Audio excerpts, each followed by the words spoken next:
Wa an Abi Hurairah radhiyallahu anhu anna Rasulullah sallallahu alaihi wasallam qala yaqulu Allah ta'ala ma li'abdil mu'mini indi jazaan idza qubidat safiyatuhu idza qabattu safiyatahu min ahli dunya summah tasabahu illal jannah. Hadis riwayat Imam Bukhari. Tentang kita-kita apabila diuji oleh Allah berupa orang yang kita cintai diwafatkan oleh Allah, apa yang akan kita dapatkan dan apa pula syaratnya.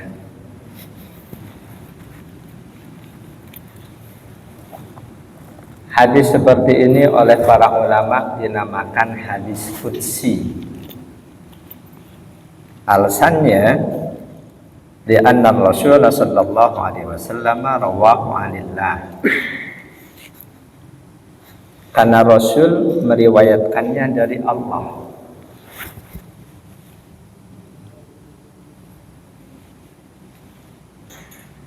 Dari sahabat Abu Hurairah radhiyallahu anhu. Sesungguhnya Rasulullah sallallahu alaihi wasallam bersabda, yaqulullahu ta'ala, Allah Ta'ala berfirman. Jumlah hadis qudsi lebih dari 100 hadis.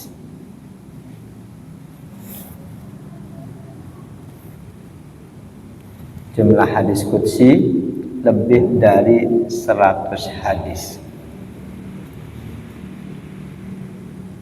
Perbedaan antara hadis qudsi dengan Al-Quran, andal Qur'ana al-lafdul munazzalu bil ijaz. Kalau Al-Quran lafaz yang diturunkan melalui malaikat Jibril sudah berupa kalimat atau lafaz yang mengandung mukjizat, itu Al-Quran. Sedangkan hadis qudsi ma akhbarallahu bihi nabiyahu bil ilhami aw ru'yal manami aw ghairiha, sesuatu yang dikabarkan oleh Allah kepada Rasulullah baik melalui ilham, melalui mimpi dan lain sebagainya. Fa'abbar anhu bi'ibaratihi, lalu Rasul yang menyusun kalimatnya. Ini hadis qudsi, materinya dari Allah tapi kalimatnya Rasul yang menyusun. Fakuwa fala yakunu mu'jizan, dan hadis qudsi itu bukan mukjizat buat Rasul, bukan mukjizat. Wala mutawatiran, tidak juga mutawatir. Kadang hadis qudsi ada yang statusnya dhaif, ada yang hasan. Kalau Al-Quran mutawatir dari Allah melalui malaikat sampai ke Nabi, sampai ke umatnya bersambung, nggak ada informasi yang terputus. Walida lam yasbut lahu syai'un min ahkami. Karena itu pula hukum hadis qudsi dengan Al-Quran berbeda. Kalau Al-Quran meskipun berupa ayatnya saja, kita sedang berhadas nggak boleh kita sentuh. Kita nggak punya wudhu, atau kita hadas besar junub, Al-Quran nggak boleh kita sentuh. Kalau kitab yang isinya hadis qudsi nggak ada masalah. Wa qira'atuhu 'alal junub, demikian juga kita sedang hadas besar, baca Quran nggak boleh. baca hadis qudsi meskipun nggak ada masalah. Tambah lagi wa husulus sawabi ala kulli harfin minhu liqari'ihi. Kita baca Quran setiap huruf 10 pahala. Membaca hadis qudsi tidak ada pahala dari huruf-huruf yang kita baca. Ada pahala dari sisi kita mempelajari hadis, mempelajari kandungan hadis. Di hadis qudsi ini Allah berfirman, "Ma li 'abdil mu'mini 'indi jazaan. Idza qabattu safiyatahu min ahli dunya summah tasabahu illal jannah." Tidak ada balasan yang pas untuk hambaku yang beriman ketika orang yang dia cintai aku wafatkan. Tidak ada balasan yang pas untuk hambaku yang beriman ketika orang yang dia cintai aku wafatkan. Orang yang dia cintai ini bisa jadi ada hubungannya dengan nasab, bisa jadi karena sebab. Normalnya orang tua pasti mencintai anak, anak mencintai orang tua itu karena nasab, atau suami mencintai istri, demikian sebaliknya ini karena sebab. Atau guru mencintai murid, murid mencintai guru, normalnya itu karena sebab. Pemimpin mencintai rakyat, rakyat mencintai pemimpin karena keadilannya, itu karena sebab. Jadi di hadis qudsi ini Allah menyatakan tidak ada balasan yang pas untuk hambaku yang beriman ketika aku wafatkan orang yang dia cintai min ahli dunia, dalam kehidupan di dunia ini, summah tasabau, lalu sikapnya ridho, dia menerima ketetapan Allah itu, dia ridho, dia sabar, dia cuma mengharapkan pahala dari Allah, dia tidak ada penolakan terhadap takdir Allah itu, sepenuhnya dia terima takdir Allah. Anak sudah lama ditunggu-tunggu, belum dikasih juga, begitu dikasih baru berapa tahun diwafatkan. Dia ingat ini takdir Allah, dia terima ketentuan Allah itu, dia tidak menyalahkan Allah. Dia berusaha sabar dan taslim, dia terima sepenuhnya keputusan Allah. Ini syaratnya ini. Syaratnya dia harus terima ketetapan Allah, dia harus sikapi dengan sabar. Dan yang bisa menerima ketetapan Allah cuma orang yang sabar. Orang yang nggak punya jiwa sabar boleh jadi ketika orang yang sangat dia cintai kok diwafatkan oleh Allah, dia akan menyalahkan sana sini. Kalau toh dia sebelum wafatnya mungkin di rumah sakit, dia akan salahkan dokter. Kalau wafatnya di rumah sakit, anak-anaknya, kakaknya atau siapa nggak sempat bawa ke dokter, dia akan salahkan keluarganya. Itu orang yang tidak sabar. Untuk bisa menerima ketetapan Allah yang membuat kita berduka, itu butuh kesabaran khusus. Sabar dan dia menerima sepenuhnya ketentuan Allah. Dia yakin setiap musibah yang terjadi atas kehendak Allah. Dia yakin betul bahwa apapun yang terjadi itu ketetapan Allah. Tugasnya hanya bersabar dan menerima tanpa menyalahkan siapapun. Orang yang seperti itu akan Allah berikan balasan illal jannah, balasan yang paling pas buat orang yang bersabar ketika kekasihnya, orang yang dia cintai, diwafatkan oleh Allah dan dia bersabar. Balasan yang paling pas surga. Ini balasan terbesar. Sebelumnya sudah kita ketahui, ketika sabarnya baru beberapa hari berikutnya baru dia sabar, atau sabarnya beberapa saat berikutnya, tidak di awal musibah terjadi dia sabar, dia sempat nyalahin sana sini, itu sabar yang tidak bernilai seperti ini. Jadi sabar yang akan dibalas dengan surga, sabar yang sejak awal musibah terjadi dia sudah sabar, dia terima, dia yakini ini bagian dari ketetapan Allah. Itu balasan buat orang seperti itu, surga. Bahkan nggak sekedar surga dengan kenikmatan lain yang tidak dihitung-hitung oleh Allah.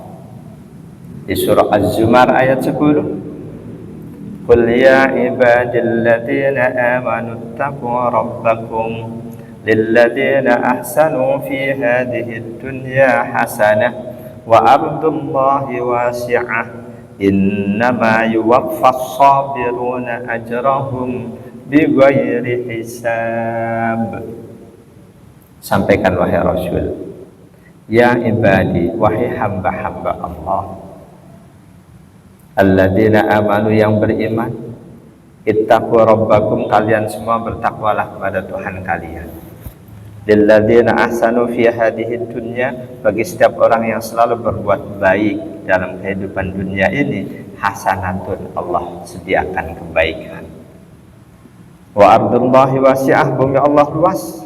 Innama yuwaffas sabiruna ajrahum bighairi hisab. Sesungguhnya orang-orang yang sabar akan disempurnakan balasan buat mereka, pahala mereka tanpa hitung-hitungan. Jadi di hadis ini Allah janjikan buat orang yang kekasihnya, orang yang dia cintai, sangat dia cintai, diwafatkan oleh Allah dan dia terima takdir Allah itu dengan sabar, dia hanya mencari pahala dari Allah, dia tidak menyalahkan takdir Allah, maka balasan buat dia surga. Hadis riwayat Imam Bukhari 6424, juga diriwayatkan oleh Imam Ahmad. Hadis berikutnya tentang musibah bencana, termasuk wabah penyakit.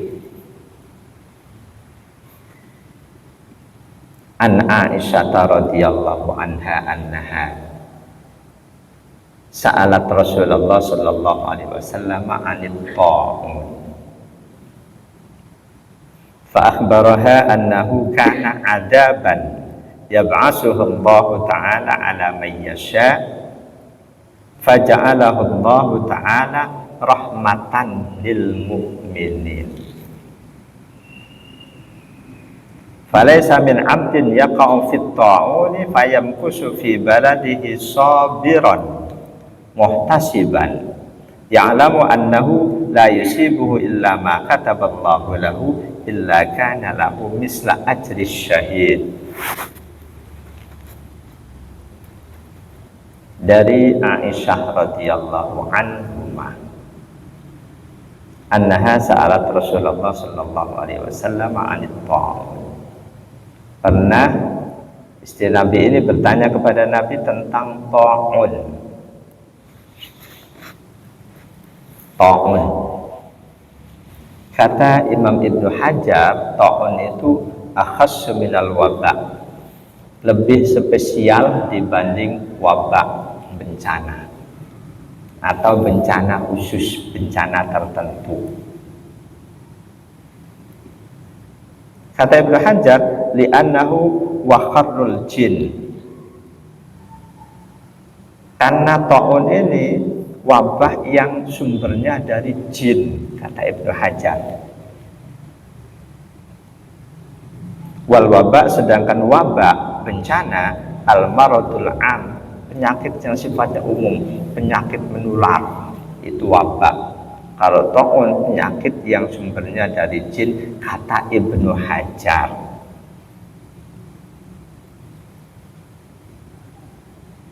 Pandangan lain, innahu waba'un mu'ayyanun. Ta'un itu jenis wabah khusus, wabah tertentu. Tapi pandangan yang lain lagi, innahu kullu waba'in amin.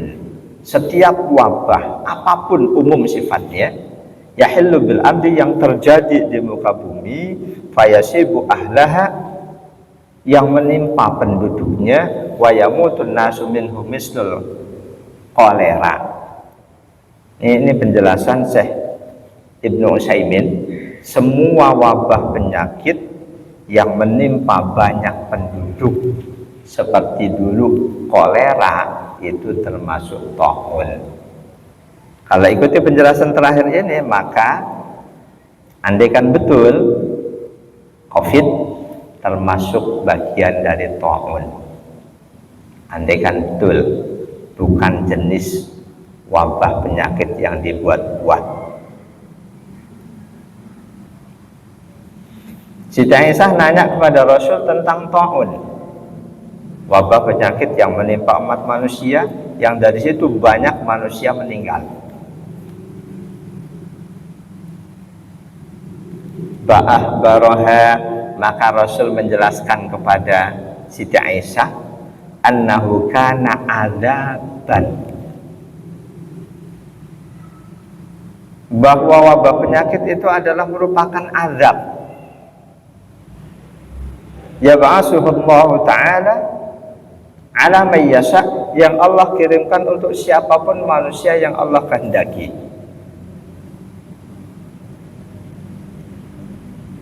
Manusia yang dimaksud orang-orang kafir atau muslim yang maksiat.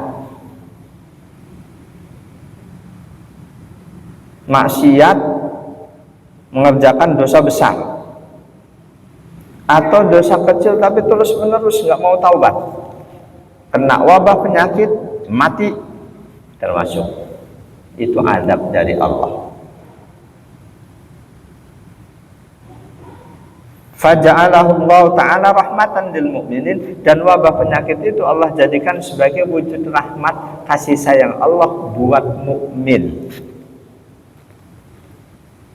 Andaikan dua orang sama-sama mati karena wabah penyakit, yang satu kafir, yang satu mukmin, dia rajin ibadah, ini status matinya beda. Yang satu mati adab Allah, yang satu dapat rahmat Allah. Andaikan tiga orang, yang satu kafir, satu muslim tapi maksiat mulu, yang satu muslim yang taat rajin ibadah, sama-sama mati karena wabah penyakit. Satu ini muslim yang rajin ibadah, mati karena penyakit menular, dia dapat rahmat Allah. Jadi sama jenis yang terjadi ketika yang satu rajin ibadah, taat, akhlaknya indah, enggak maksiat, berarti Allah berikan dia rahmatnya berupa penyakit yang dari situ dia meninggal. Seorang mukmin mendapatkan ujian berupa apapun dari Allah, baik ujian sehat atau ujian sakit, bagi seorang mukmin itu dua-duanya bernilai baik. Ketika diuji dengan kebaikan, mukmin pasti bersyukur. Diuji dengan keburukan, mukmin pasti bersabar. Dengan sabarnya itulah Allah memberikan pahala tidak terbatas. Jadi pahala tidak terbatas Allah berikan buat mereka yang sabar. Otomatis yang diuji dengan hal-hal tidak baik lalu bersabar. Enggak ada janji yang sama untuk mereka yang diuji kebaikan lalu dia bersyukur, pahala tidak terbatas, itu enggak ada. Jadi pahala tidak terbatas hanya untuk mereka yang sabar. Sabar tentu kaitannya dengan ujian hal-hal yang tidak mengenakkan. Jamaah dan Allah wa iyyakum ajma'in. Lanjutan hadis, falaysa min 'abdin yaqa'u fit ta'un. Siapapun seorang hamba yang di wilayahnya sedang terjadi penyakit menular. Penyakit menular yang mematikan. Fayamkusu fi baladihi, dia tetap tinggal di negaranya, di wilayahnya. Dia tidak pindah ke negara lain, ke tempat lain. Di masa Rasul, ketika ada wabah penyakit di satu wilayah, penduduknya nggak boleh keluar. Karena kalau keluar dia pindah ke wilayah yang aman, nanti ternyata dia bawa virus nular di sana. Yang dari luar nggak boleh masuk, yang di wilayah wabah penyakit nggak boleh keluar. Itu ajaran Islam. Yang di wilayah penyakit diisolasi. Jadi isolasi itu ajaran Islam. Terus di wilayah isolasi tetap dengan aktivitasnya. Aktivitas ke masjidnya tetap di wilayah isolasi. Bukan diisolasi terus dia nggak boleh kemana-mana di dalamnya situ. Nggak boleh interaksi dengan wilayah yang aman. Jamaah dan Allah yakum ajmain. Ketika seorang hamba di wilayahnya terjadi wabah penyakit, dia tetap berdiam diri di negaranya, di wilayahnya, sabiron, dengan penuh kesabaran. Muhtasiban, dia cuma mencari ridho Allah, mengharapkan pahala dari Allah. Ya'lamu annahu la yusibuhu illa ma kataballahu lahu, disertai keyakinan bahwa apapun yang terjadi pada dia itu kehendak Allah. Nah, orang yang bersikap seperti itu, illa kana lahu mislu ajri syahid, untuknya pahala seperti pahala orang yang mati syahid. Pahala seperti orang yang mati syahid. Meskipun misal dia mati bukan karena wabah penyakit itu, dia dapat pahala seperti pahala orang yang mati syahid. Jamaah dan Allah wa iyyakum ajmain. Jadi hal yang sama terjadi pada 2 atau 3 orang, tapi 3 orang ini berbeda-beda sifatnya. Satu kafir, satu muslim maksiat, satu muslim yang taat. Meskipun terjadi hal yang sama, nilainya di hadapan Allah itu berbeda. Jadi andikan tidak kita harapkan nanti terjadi lagi wabah penyakit COVID di wilayah kita. Jangan pernah takut. Apapun yang tidak dikehendaki oleh Allah tidak akan terjadi pada kita. Itu akidah kita. Jalani hidup dengan sebaik-baiknya, pola hidup sehat yang diajarkan oleh orang-orang yang oleh Allah diberi ilmu kesehatan, para dokter, para pakar. Ikuti. Bagian dari ikhtiar. Meskipun kita yakin tidak akan terjadi kalau Allah nggak kehendaki, tapi tetap wajib kita ikhtiar. Apapun takdir Allah hakikatnya, tapi ikhtiar harus kita jalani. Pemimpin kita nanti apakah pemimpin yang dolim atau pemimpin yang adil, Allah sudah tahu. Tapi kita wajib ikhtiar supaya mendapatkan pemimpin terbaik. Ikhtiar yang paling gampang, lakukan sholat istikharah. Kalau nyari mana sih dari 3 capres kita yang terbaik, beritanya, oh yang ini baik-baik, kebetulan yang itu lebih banyak berita buruknya, itu bisa jadi berita bohong yang dibuat-buat. Paling gampang ketika kita mau memilih pemimpin, ikhtiarnya dengan sholat istikharah. Kalau sholat istikharah nggak hasil, barulah kita ikuti ulama yang kita yakini. Kita tahu saat ini 3 capres di dalamnya ada para ulama kita. Jangan katakan ulama kok beda pilihan, ulama kok nggak satu pendapatnya. Jangankan dalam menilai seseorang, dalam menyimpulkan akidah, menyimpulkan fikih saja ulama nggak satu suara. Berbeda menilai seseorang mana calon terbaik untuk jadi pemimpin, itu sudah terjadi di masa Rasul.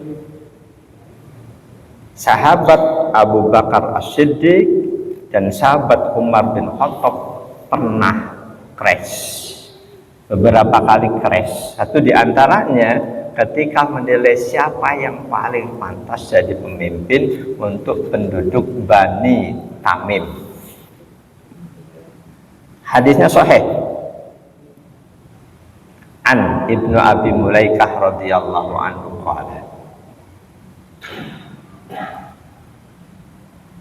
An Abdullah ibn Zubair radhiyallahu anhu annahu akhbarahum annahu qadima rukabun min Bani Tamim ala Nabi sallallahu alaihi wasallam. Faqala Abu Bakrin Amir al-Qaqqa bin Ma'bad. Faqala Umaru bal Amir al-Aqra bin Habis. Faqala Abu Bakrin ma aradta illa khilafi. Faqala Umaru ma aradtu khilafak.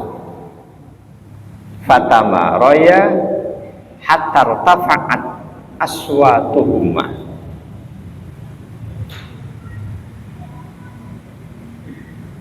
Kata Ibnu Abi Mulaikah radhiyallahu an, mereka para tabi'in, para sahabat mendapatkan kabar dari sahabat Abdullah bin Az-Zubair.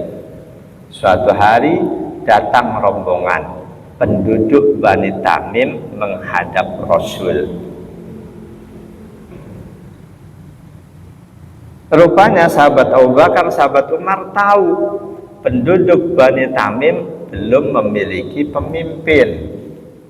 Maka sahabat Abu Bakar mengusulkan kepada Rasul agar Al-Qaqqa bin Ma'bad diangkat jadi pemimpin penduduk Bani Tamim.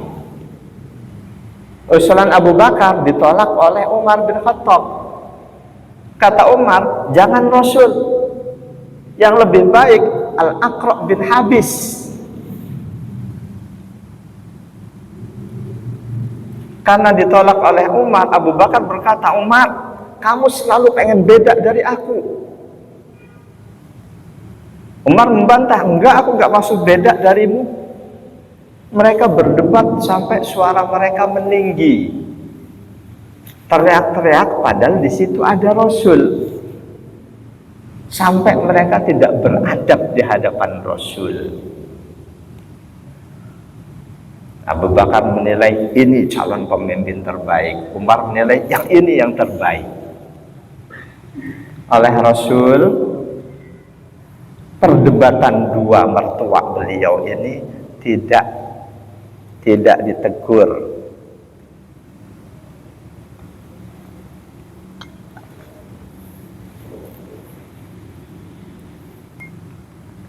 Menurut kita, perdebatan beliau berdua kira-kira salah atau tidak?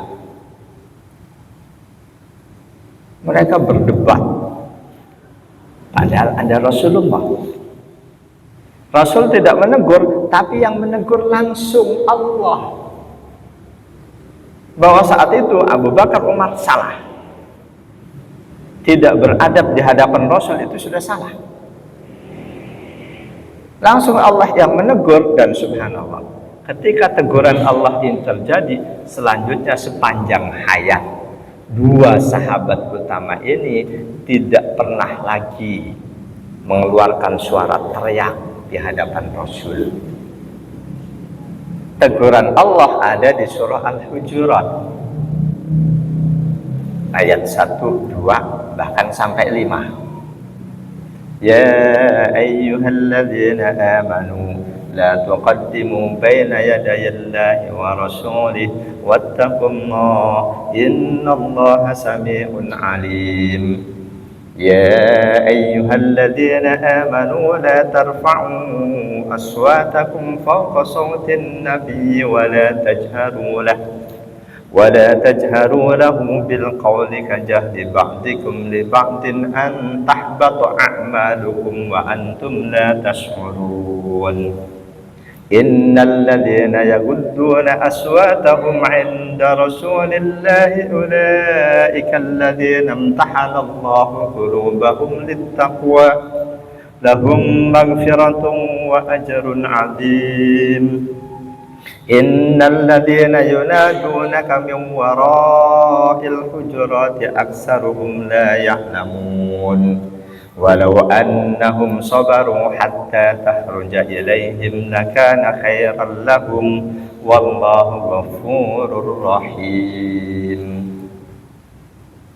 Jadi berbeda menilai siapa calon pemimpin terbaik, berbeda antar para ulama, itu hal biasa.